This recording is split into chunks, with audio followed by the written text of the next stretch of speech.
दोस्तों आज का जो टॉपिक होने वाला है वो थोड़ा अलग होने वाला है कि भाई सीक्वल मूवी है वो दर्शकों के लिए पैसे की बर्बादी है, लेकिन मेकर्स के लिए सोना ही सोना है। चलिए बात कर लेते हैं कि क्या है पूरी डिटेल। वीडियो को पूरा देख लीजिए और चैनल पर नए हैं तो चैनल को सब्सक्राइब कर दीजिए। तो दोस्तों कुछ मूवी है मैं आपके सामने रख रहा हूँ। धूम देख लीजिए, क्रिश, सिंघम, गोलमाल, आशिकी, हाउसफुल, राज, रेस, हेड स्टोरी, दबंग, वेलकम, कई बॉलीवुड की ऐसी मूवी है जिसका सीक्वल बन गया है। अब इन मूवी की बात कीजिए, मैं ऐसा नहीं बोल रहा हूँ कि जो मैंने आपको जो बताई उसी मूवी की बात करें। कोई भी बॉलीवुड की मूवी पकड़ लीजिए। एग्जाम्पल के तौर पे हम गोलमाल पकड़ लेते हैं, रोहित शेट्टी की फिल्म गोलमाल। तो वह गोलमाल फिल्म थी वो 2006 में आई थी, एकदम सुपर डुपर हिट मूवी थी। अब गोलमाल मूवी के आप किसी भी पार्ट को पकड़ लीजिए, गोलमाल रिटर्न, उसके बाद गोलमाल 3, उसके बाद गोलमाल 4, चारों फिल्म के बीच में ना कोई स्टोरी का कनेक्शन है, सिर्फ और सिर्फ कैरेक्टर है जिसको आगे कैरी फॉरवर्ड किया गया है और नई फिल्म में कुछ एक कैरेक्टर को नई एंट्री दी गई है। देखिए दोस्तों, गोलमाल रिटर्न थी, गोलमाल का दूसरा पार्ट था, वो पूरी तरह से फ्लॉप था। फ्लॉप होने के बावजूद गोलमाल रिटर्न ने अच्छे खासे पैसे बनाए।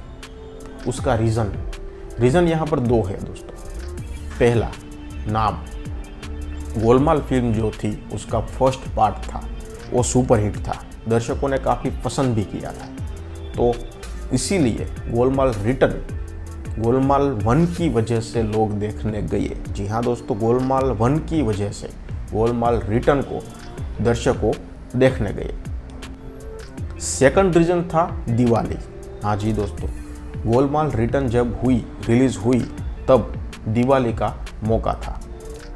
तो भाई दिवाली के जो वेकेशन होता है, 15-20 दिन का जो वेकेशन होता है, तो ऑब्वियसली दर्शकों थिएटर तक जाएंगे, क्योंकि गोलमाल सबने देखी है, सबको पसंद आई थी, इसीलिए लोग फैमिली के साथ गोलमाल रिटर्न देखने थिएटर तक गए थे। तो ऐसे करके सभी लोगों ने गोलमाल रिटर्न को एक बार तो देख ही लिया और ऐसे ही गोलमाल रिटर्न ने 84 करोड़ का बिजनेस कर लिया। अब आप सोचिए कि इस फिल्म का नाम गोलमाल रिटर्न ना होते हुए कोई और नाम होता तो क्या इस फिल्म को देखने के लिए दर्शक थिएटर तक जाते या नहीं जाते, वो मुझे कमेंट सेक्शन में बता दीजिए। इन शॉर्ट में यह बताना चाहता हूँ कि भाई बॉलीवुड में आप मूवी बना रहे हो तो टाइटल पहली वाली फिल्म का ले लीजिए और टाइटल के पीछे पार्ट 2 या फिर पार्ट 3, अगेन, रिटर्न, ऐसे कुछ शब्द लिख लीजिए और कैसी भी मूवी बनाकर दर्शकों के सामने पेश कर दीजिए। ये मूवी आपकी चलेगी ही। दोस्तों एक और एग्जांपल मैं देता हूँ आपको। 2012 में एक फिल्म रिलीज हुई थी इमरान हाशमी और बिपाशा बासु की, जिसका नाम था राज 3। यह फिल्म अगर पूरी तरह से चकनाचूर हो जाती अगर इस फिल्म का नाम राज ना होता तो। दोस्तों 2002 में डिनो मोरिया और बिपाशा बासु की फिल्म राज रिलीज हुई थी। फिल्म दोस्तों सुपर डुपर हिट थी, लोगों ने बहुत प्यार दिया था फिल्म को, लोगों को काफ़ी पसंद भी आई थी। तो 2002 के बाद सिलसिला शुरू हुआ इसकी सीक्वल बनाने का। तो भाई पहला सीक्वल था Raaz the mystery continue, Imran Hashmi और कंगना रनावत। फिल्म का दोस्तों जो बजट था वो था 15 करोड़ का और फिल्म ने कमाए थे टोटल 38 करोड़, यानी कि फिल्म सुपर हिट हुई। फिल्म को जो चाहिए था, मेकर्स को जो चाहिए था वो मिल गया।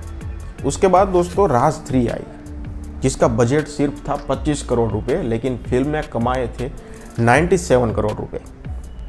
तो फिर एक बार राज के नाम पर मेकर्स को सोना मिल गया।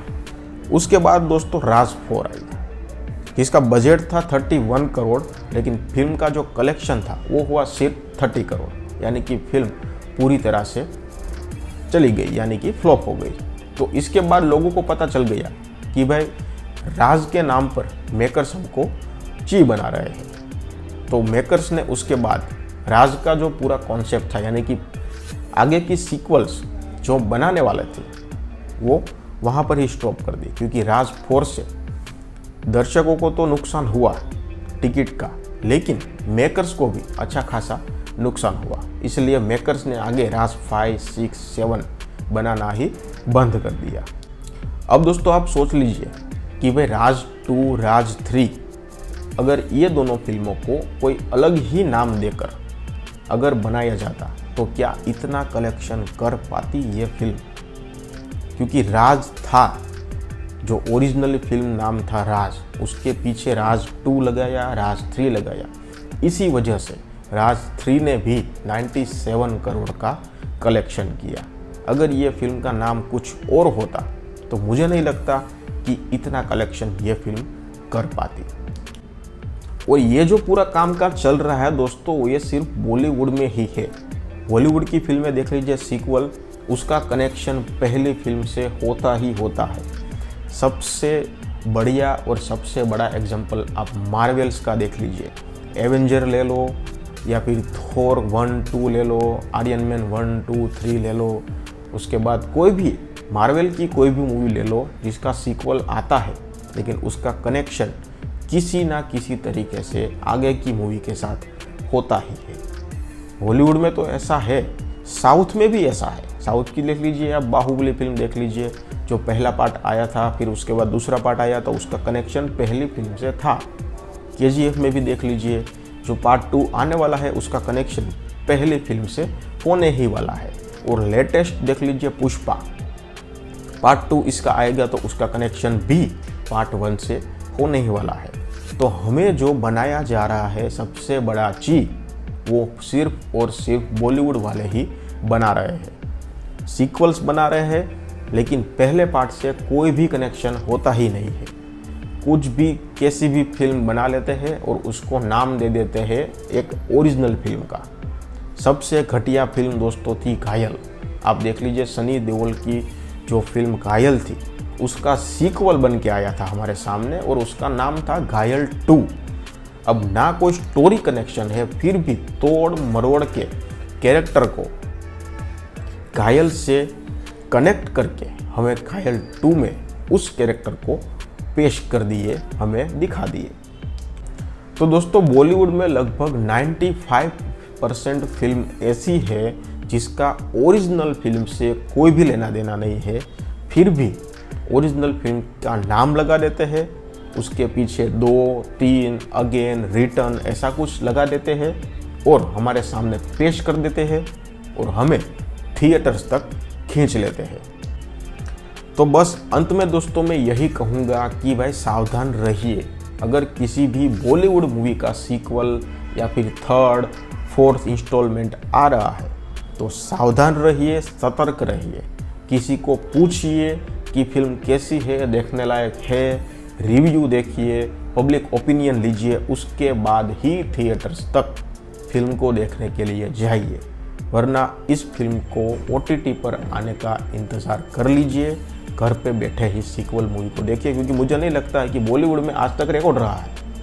ओरिजिनल फिल्म्स के मुकाबले सीक्वल फिल्म जितनी भी आई है सब फ्लॉप ही रही है, लेकिन ओरिजिनल नाम पे पैसा बना लेते हैं, हम लोग पैसे खर्च कर लेते हैं और मेकर्स सीक्वल के बाद 3rd instalment, 4th instalment, 5th instalment बनाते ही रहते हैं। तो सावधान रहिए, सतर्क रहिए। वीडियो अच्छा लगे तो लाइक कर दीजिए और चैनल पर नए हैं तो चैनल को सब्सक्राइब कर दीजिए और इस पूरे टॉपिक के बारे में जो आपका ओपिनियन है वो मुझे कमेंट सेक्शन में प्लीज़ बता दीजिए। धन्यवाद।